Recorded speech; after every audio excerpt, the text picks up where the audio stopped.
10 ఏళ్ల టీఆర్ఎస్ ప్రభుత్వంలో ఆర్టీసీ ఆస్తులను ధ్వంసం చేసి కుదేలు చేసి కబ్జాలు చేసి ఆర్టీసీ ఉద్యోగులు ఆత్మహత్య కారణమైన వీళ్ళు ఇవాళ ఆర్టీసీ గురించి మాట్లాడుతున్నారు.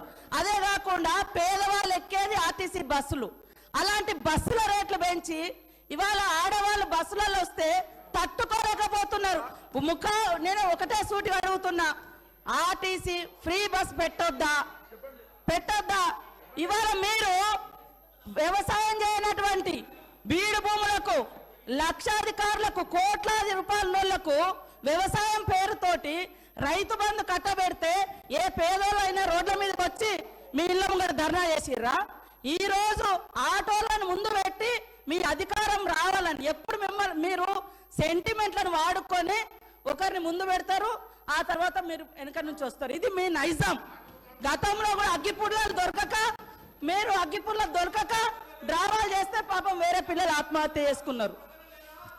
అంటే చేయకూడదు అంటారు. మరి మీరు లక్షల రూపాయలు కోట్ల రూపాయలు ప్రజల మీద అందరి మీద పన్నులేసి ఆ వచ్చిన ధనము రైతు బంధుల పేరుతోటి ఏ పేద మహిళకు ఏ పేదోళ్లకు రూపాయి దక్కలేదు. కానీ మీరు మాత్రము లక్షలు ఎత్తుకున్నప్పుడు ఏ పేదోళ్ళన్న రోడ్ల మీదకి వచ్చి మాకెందుకు ఇవ్వలేదని అడిగించేటట్టుగా మేము రెచ్చగొట్టినామా?